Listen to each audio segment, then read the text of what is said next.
Welcome back to Your Family's Health. This is Joan Buckley and Charline Guegan, and we've been speaking about alopecia areata, and we're going to continue. And the thing that I was like, it was absolutely mind-boggling, was the number of people that are affected.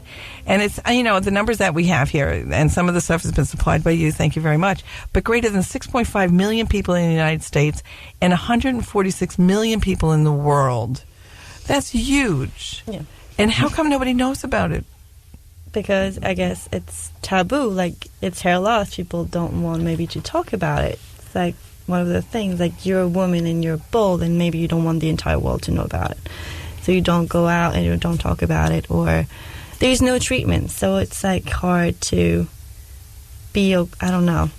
Do you think coming from France and coming here, now, we're very body-focused, and we're very how you look focused, and the skinny thing you have, so you don't have to worry about being thin.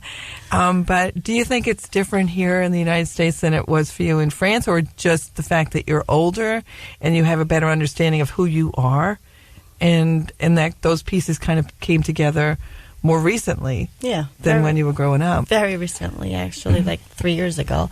Before that, I probably wasn't able to say the word alopecia without crying. No, I don't know. Like, in France, I didn't know anybody with alopecia. I'd never met anybody with alopecia. And then I came here, I went to school, I had to write this paper for my psych class, and I wrote about how alopecia affected my life. And through that paper, I found out about NAF, and then the conference, and then I went there, and it changed my life, literally. I don't know here, but, like, nobody talks about it. That's true. Like, nobody knows about it. Or people know about it because they know somebody that has it. But now we know about it. I mean, you did a great presentation just on campus a couple of weeks ago. And how did that go? How did you feel when you met people that don't know about alopecia? How does that make you feel, being the one to spread the word? Oh, well, I feel like I'm doing the job for my community in a way, and it's kind of nice to know that you're doing something to spread the word. I thought the reception was very nice. Like, people were very receptive, and they were taking the brochures and they were listening to my whole speech, and some people knew about it, and that was great. And then I was like, so what do you know about it? And I would ask them questions and be like, you're just losing their hair. I'm like, okay, But some people didn't know about it. Some of the people were working for dermatologists, and they would have the brochures there for the people to come in and look about the NAF, the foundation, and just, I think that was great to open people's mind to other problems, and that was a great opportunity next to, like, diabetes and COPD. Yeah, I know, right? You were right in the middle of everything. Now, what about research on alopecia? What kind of research are they doing? Are they doing anything, or is it more support? Well, the foundation, the NAF, they provide money for research, and so the research right now is that we know that it's genetic, it's in the genes, we know it's in the environment, we know it's stress, but there is more to be done. So there's something called the registry, and I'm in it, so I had to spit in, like, 2 little tubes, and that takes a while. That's a rough word, spit into 2 little tubes. It's rough to spit into 2 little tubes. So then you do that, and they just check out your DNA, and they found, like, so far there's 8 genes that could be connected to the alopecia. Right now, we have, like, really great doctors on our side doing research, and every year at the conference they give us what's been done in the past year, and, like, the evolution is pretty good. I've only been to 2, and it was, like, already, like, mind-blowing that how far they've gone. Right now we are in the biodome, which is that bacteria in your guts change somehow, and that plus the gene factor, it triggers the alopecia. So that's why sometimes you'll hear people say, in my neighborhood, we're like 4 of us have the alopecia, or in my entire dorm at college I had alopecia. Like, and I've never seen it as, like, a place, like an environmental factor, because I was by myself. I was all alone with the alopecia. But no, so far it's just, we don't know. We don't have a treatment. There's no cure. Some treatments that are not for alopecia are being used, like cell shanks or whatever that psoriasis medication is.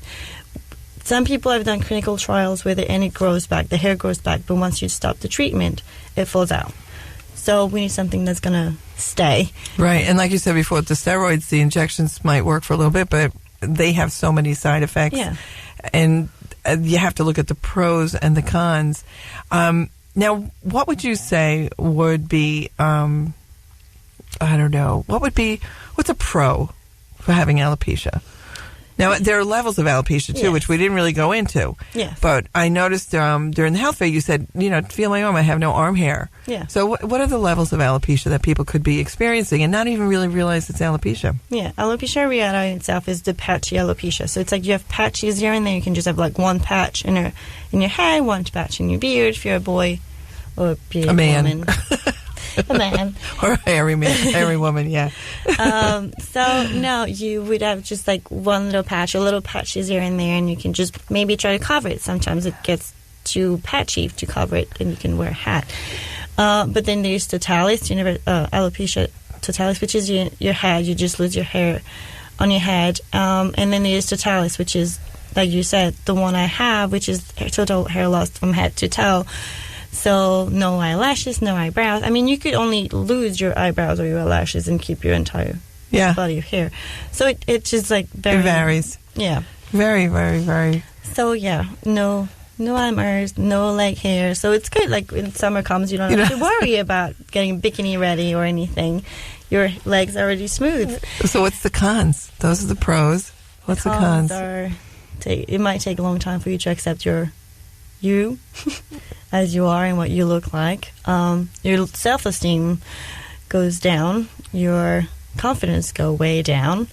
It might have a few bad impacts. So what would you recommend for someone that, if you met someone today and they said, I don't know what to do, what would be the first step that you would say to someone that approached you?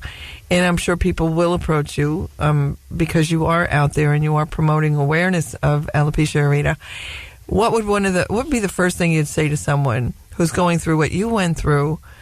Would you say, don't worry, you'll grow into it, you'll grow out of it and into it? And what would you say? I would probably mention NAF pretty quickly because they are a great support system. And then I would be like, it's going to be a long time. It might take a while. It might be quick.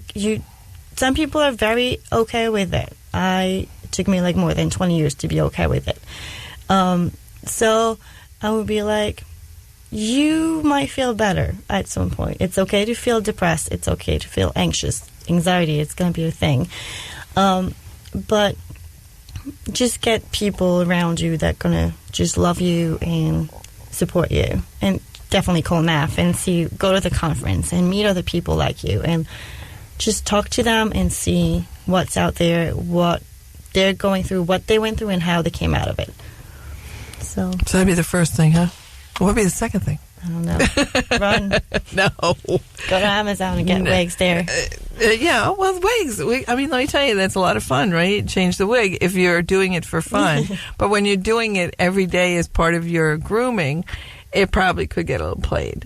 But definitely, how about boys? Do you see boys come up? Any boys? Yeah, we have a few boys coming to the conference. Yeah? They're all chill.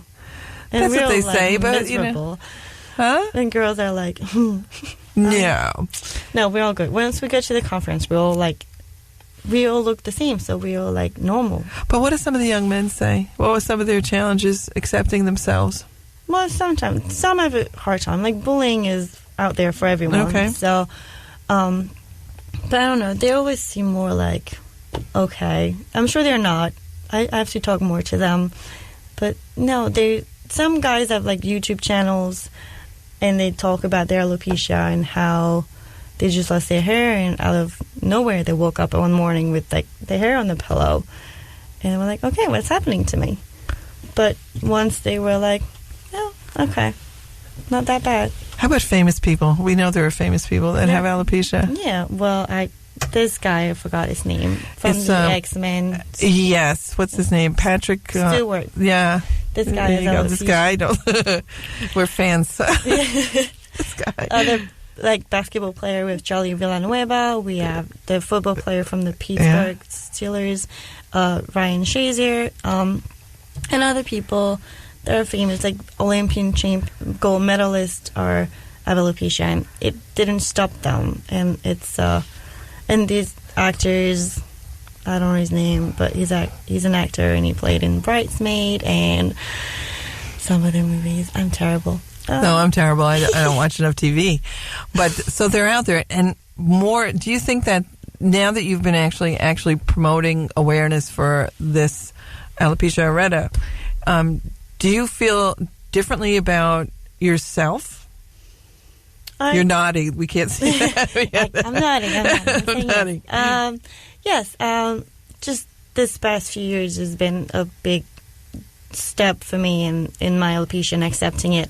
Now that I'm able to talk about it, it's like it would not even cross my mind 5 years ago to go out there and go in the middle of Times Square and take my wig off, or do a health fair to talk about alopecia.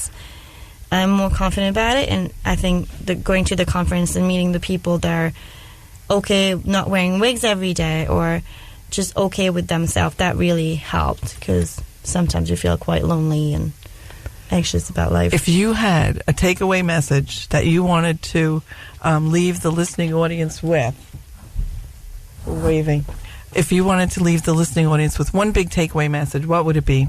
Oh, I don't know. No, think about something. What would you want to say to someone what do you say to yourself? Maybe what do you say to yourself that says, I mean, look at you. You're a successful student.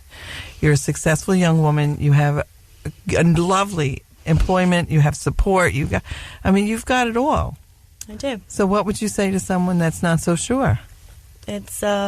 I would say might not be easy every day. You might have down where you just need to cry it out, and it's okay. But then you have to see where you're at, where do you want to go with your life, and what do you want to do. So I think I'm getting there, and it's just look at the positive. Just don't live your life hoping every morning that you're going to have a full head of hair. That's what I did for many years. I was, I guess, in denial.